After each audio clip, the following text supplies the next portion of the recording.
Now, from the station on your side, this is WAVY News 10.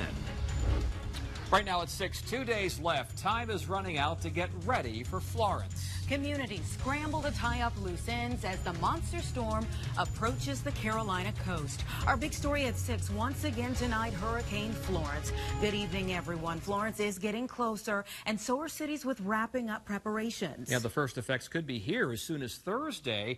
Now, here's the latest. Florence remains a Category 4 tonight, and people in vulnerable areas are on their way out of town. Shelters are scheduled to open across Hampton roads tomorrow for evacuees, and cities are coordinating transportation for people who have no way to get there. We have team coverage tonight, and it starts with Florence's track. And our chief meteorologist, Don Slater. What's the story, Don? I want to show you what's going on. Helene and Isaac are not going to be bothering us whatsoever, but I just want to show you that they're out there, but they're not going to do anything to us. Florence, well, it's going to get us partly. It's going to be a memorable storm, but I don't think it'll be a historic storm. It won't be as bad as what we had, for example, during Isabel, if you remember back to that one. Certainly not in terms of tidal flooding. Rainwater flooding remains a real questionable situation out of that. Here's what's going on. We'll catch our breath, see where we are in relation to this storm, and now we've got what's going on from the latest from the Hurricane Center. 140-mile-an-hour winds moving to the west-northwest at 17 miles an hour, expected to intensify. There's where it is, goes from 140 to 155 miles an hour by tomorrow during the afternoon hours. That's almost a Category 5, and this is going to send out all kinds of waves. Surf is going to get huge, rip current threat, significant, obviously, and the fact that the tide is up a little bit. We've seen some minor tidal flooding for several high tide cycles. That's likely to continue and get a little bit bigger. It's not going to be as big as Isabel, quite likely, but it is going to be a little bit bigger. We're going to see some flooded streets out of this. Here's where things are by 2 o'clock on Thursday afternoon. 140-mile-an-hour winds, and note how narrow the cone is now. It's relatively narrow. It doesn't go all the way on up to Hatteras even. It does go down pretty close to Myrtle Beach. There's where things are coming up by 11 o'clock in the morning on Friday.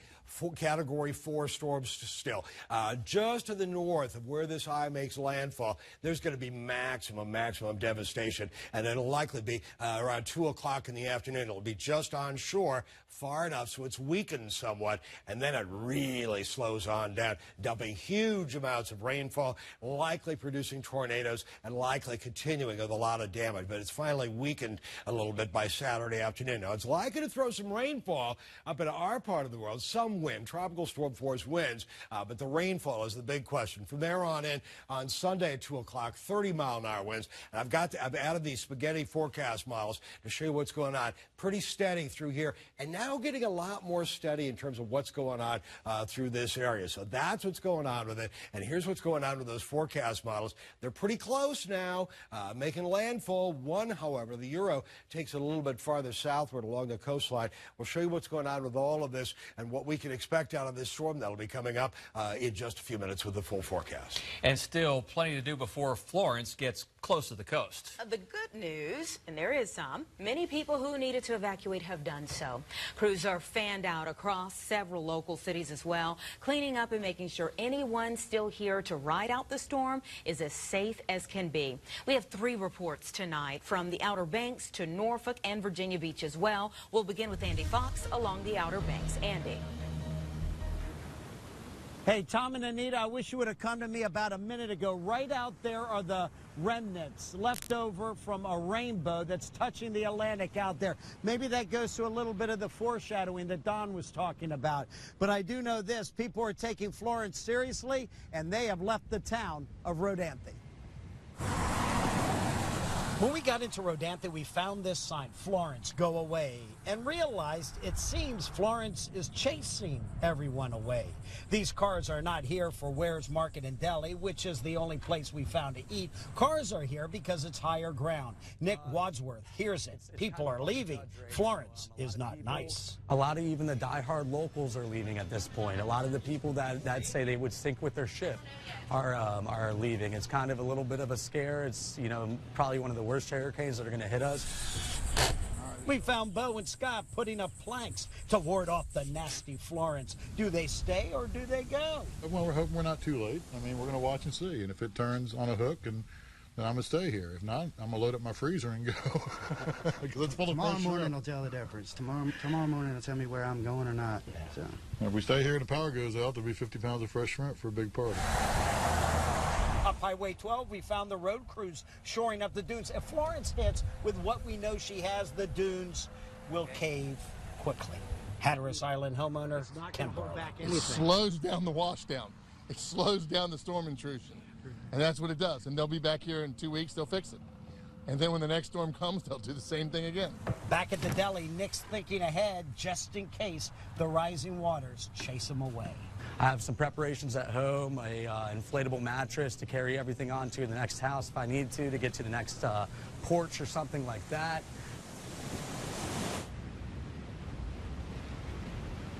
Now, Nick, he is industrious to come up with that idea. We're keeping a weather eye down here on Florence, but you can see as the tide's coming in, all of these cottages, you know that the surf's going to come up and go under those cottages. Hopefully there won't be any damage to them, but we'll be keeping an eye on that, and we'll be watching the weather as she rolls across Hatteras Island. That's the latest from Rodanthe. I'm Andy Fox, 10 on your side. I'm Joe Fisher, live in Norfolk tonight, and I want to show you all of the people behind me trying to fill up their tanks and all of their gas cans ahead of Florence. Now is the time, according to city officials, to fill up, stock up, and if you live in Zone A, now is the time to leave. The way the forecast is, this is something that we haven't seen in our lifetime. Now under a state of emergency, Norfolk is preparing for 10+ inches of rain, storm surge, and high wind. Plan now. Get ready. Stay informed. Check on your neighbors. Help each other. Mary Polhouse lives in Ghent and isn't taking any chances. She's off to Maryland to ride out the storm. I'm moving. I have my suitcases packed and ready to go. Just down the street, Susan Don has lived near The Hague 35 years. She knows just how bad it gets. The water came to the bottom of those steps. That's as far as it's ever gone. It's gone up this street to where that black van is. Still, she plans to ride out the storm, ignoring mandatory Zone A evacuations. The water's right there. You seem so calm.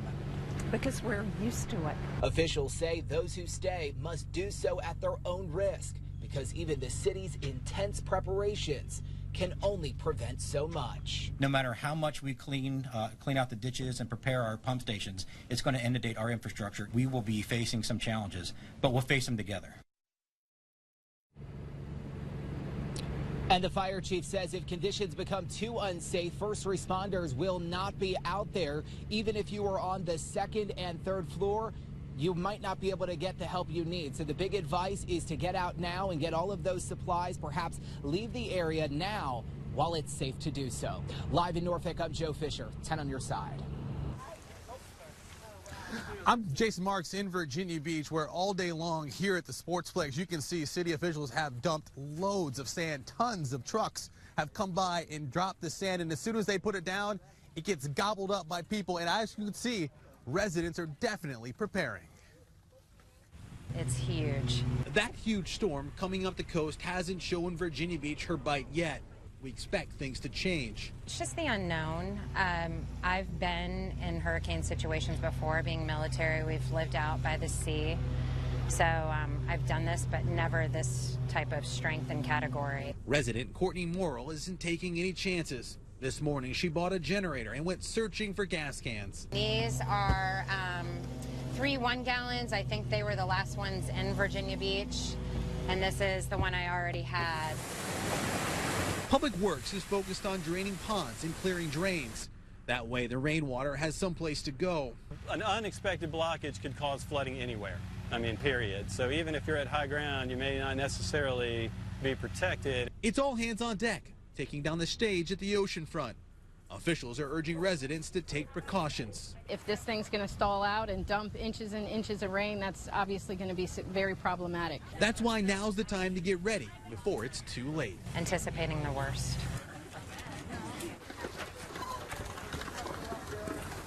Preparing for the worst and hoping for the best. City officials say they'll continue to dump sand out here for residents until 7 o'clock tonight.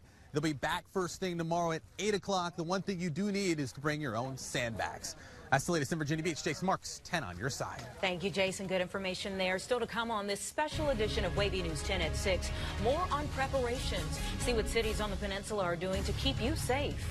Plus, first the ships, now the people. See why the Navy is now telling some sailors to move out. And the important information you need to know going forward this week. Don's full forecast on Florence, all as we continue this Tuesday night.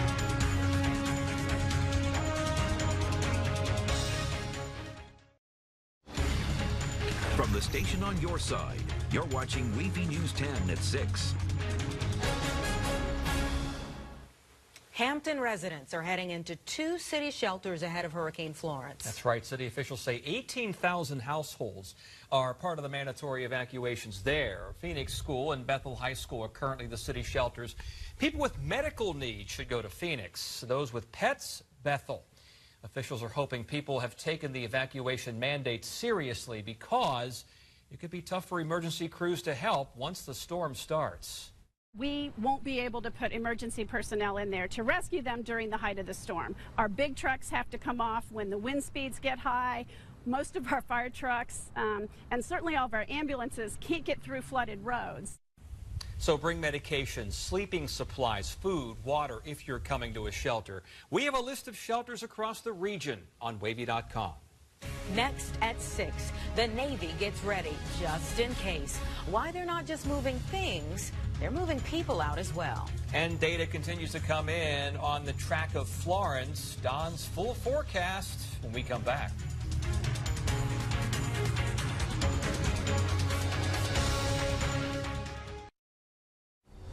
We're back now with more on the preps for Florence. Portsmouth city leaders say they are more prepared than ever for hurricanes.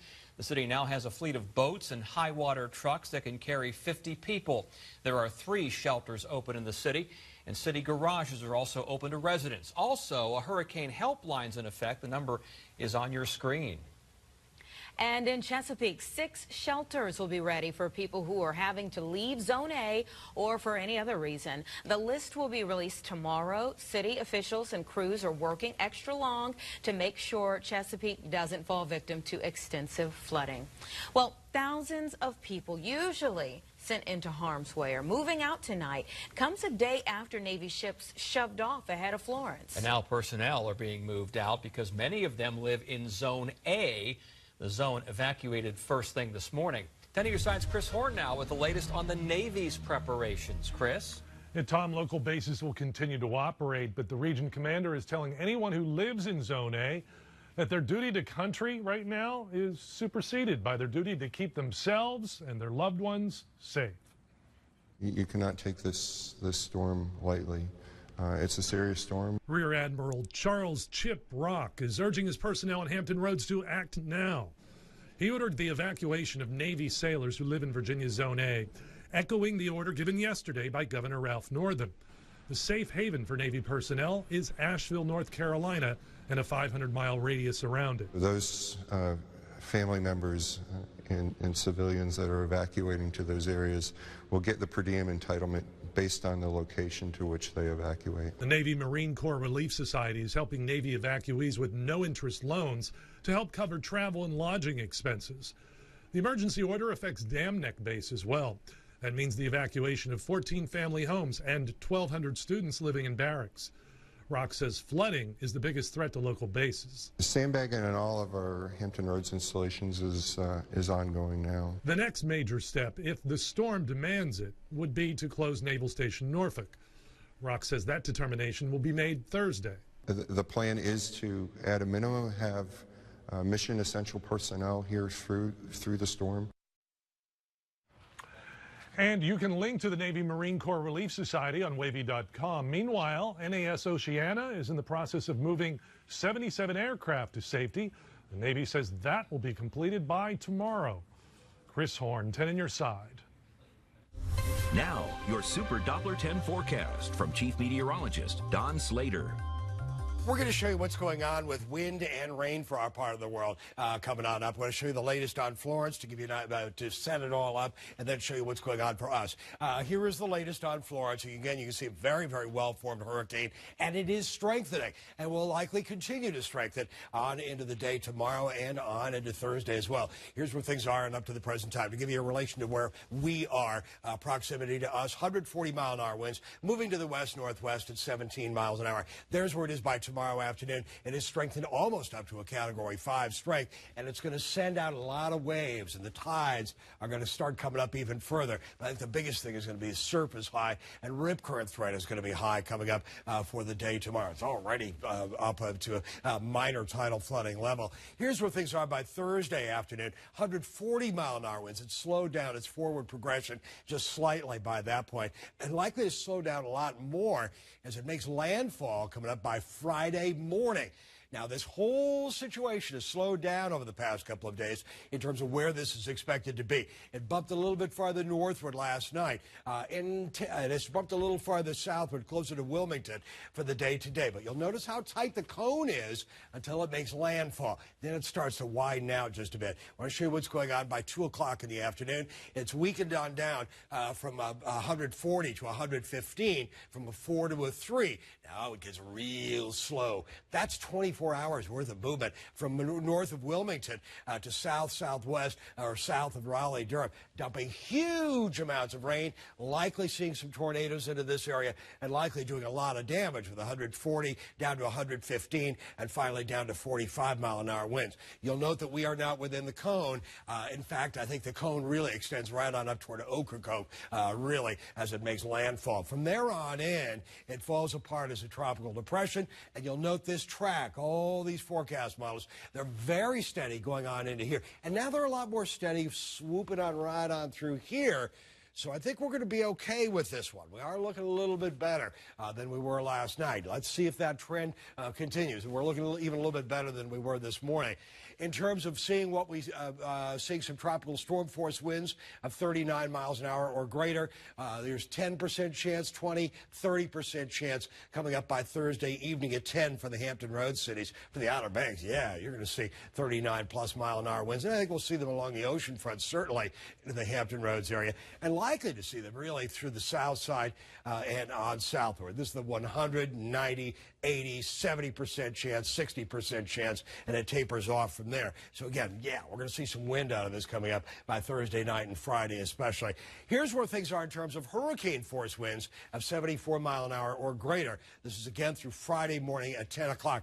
Not a big chance for the Hampton Roads area. This is 90, 80, 70, 60, 50, 40, 30, 20, and 10% chance. So not much chance going on there through Friday morning. Now we take it through time a little bit further and show you what's going on with it. Let's see if it'll click. There we go. Still only a 10, 20% chance. But the chances are a little bit better, quite a bit better, once we get toward Hatteras Island, the southern end of Hatteras Island, and Ocracoke, and obviously a very good chance of strong hurricane force winds farther southward toward Wilmington. So what's going on with this? Impact, moderate to severe tidal flooding. I think moderate into the Hampton Roads cities. Severe begins at 5.5, or actually 6.5. I think we'll be in the 5.5 to 6.5 range. 7.9 was Isabel, to give you that frame of reference. So we got to watch out for that. Now, severe tidal flooding, I think we'll see that for Hatteras rain. Heavy rain. That's a big question mark. We could see some heavy rain, but I think the bulk of it is going to be to our southwest as the models are starting to agree that the landfall will be well to our southwest. It's going to be Thursday afternoon, maybe late night Thursday, but certainly into Friday, Saturday. I think we could even see some residual effects coming up during the day on Sunday. Now, remember, we're going to, as we get closer to the event itself, the forecast accuracy and the confidence in that forecast will increase greatly. 20% chance of rain tomorrow, not associated really with Florence. But by late Thursday, especially Thursday night, we could see some more action, certainly some action coming up by Friday and Saturday. And there's more to come in our special coverage of Hurricane Florence. Stay with us. More information after the break.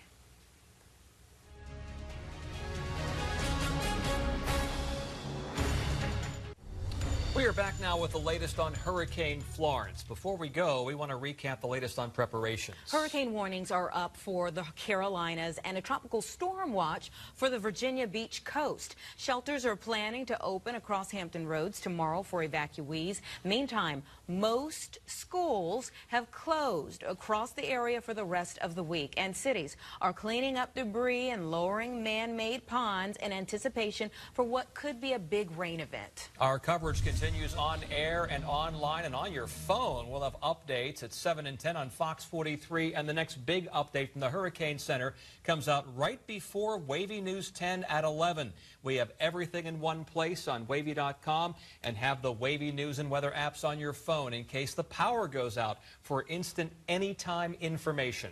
Now, one more reminder, the team on your side will be here to bring you the morning update on Florence. WAVY News 10 today begins at 4:30 a.m. So one last update from Don?